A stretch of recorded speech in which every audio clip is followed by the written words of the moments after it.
Welcome to Choti Dunya Kahaniyan.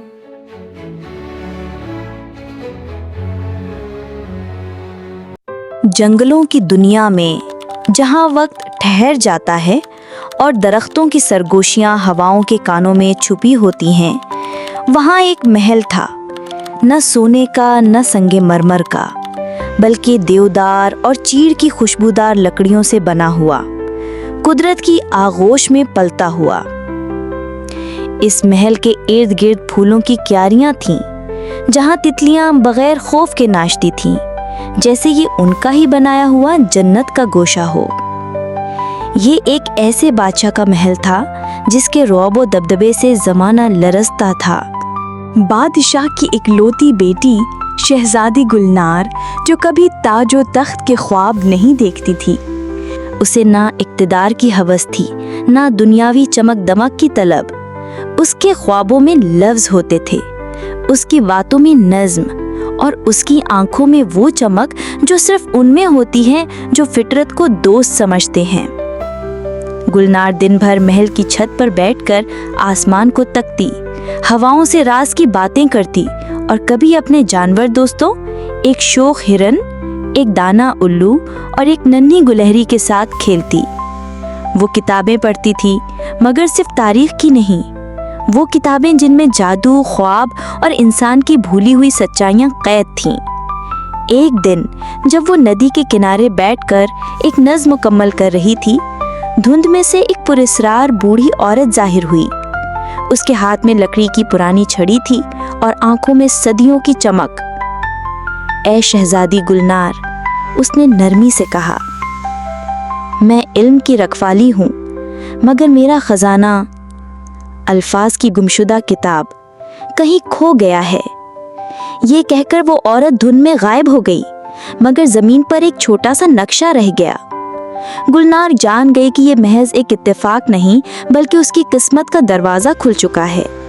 اس نے کتاب، قلم کو اپنا سامان سفر سمجھا اور اپنے جانور دوستوں کے ساتھ سفر پر روانہ ہو گئی۔ راستے میں غصے سے بھرے لکڑہارے نے ان کا راستہ روکا۔ یہ جنگل میرا ہے، تمہیں یہاں بیٹھ کر نظمیں لکھنے کا کیا حق ہے؟ گلنار نے مسکرا کر کہا، کیا تم سنو گے میری ایک نظم؟ نظم شروع ہوئی۔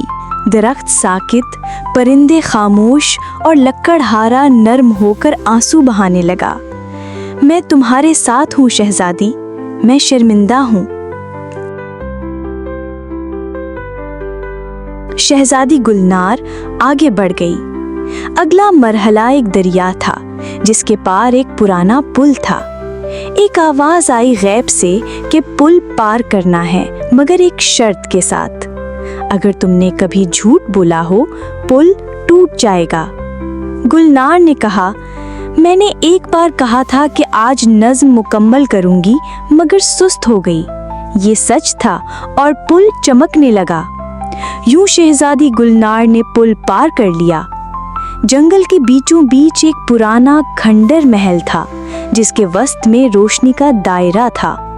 گلنار نے اپنی سب سے خوبصورت نظم وہاں پڑھی اور وہ روشنی ایک جادوئی کتاب میں بدل گئی، الفاظ کی گم شدہ کتاب۔ مگر جیسے ہی اس نے کتاب کو چھوا، ایک نیا منظر ظاہر ہوا، ایک بستی جہاں بچے کتابوں سے دور ہو چکے تھے۔ بوڑھی عورت کی آواز فضا میں گونجی، تمہارا اصل فرض اب شروع ہوتا ہے گلنار، ان بچوں تک علم کا چراغ لے جاؤ۔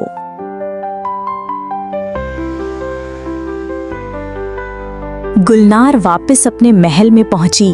باپ کی آنکھوں میں سردی تھی اور لہجے میں تلوار کی دھار۔ شاعری کمزوروں کا کام ہے، بادشاہ گرجا، سلطنت الفاظ سے نہیں خون سے چلتی ہے۔ گلنار کچھ نہ بولی، خاموش رہی جیسے کوئی نظم دل میں جنم لے رہی ہو، مگر اس کی خاموشی میں ایک عہد چھپا تھا، تمہیں شاعری چھوڑنی ہوگی۔ وہ رات کو چپ چاپ اپنی کتابوں اور قلم کو ساتھ لیے محل چھوڑ گئی۔ جنگل کے سفر میں ایک دن وہ سبز روشنیوں سے لپٹے ایک درخت کے پاس پہنچی۔ وہاں ایک مور اسے ملتا ہے۔ شہزادی دل کا حال مور سے کہتی ہے، ایک نظم کی صورت وقت جیسے تھم گیا ہو۔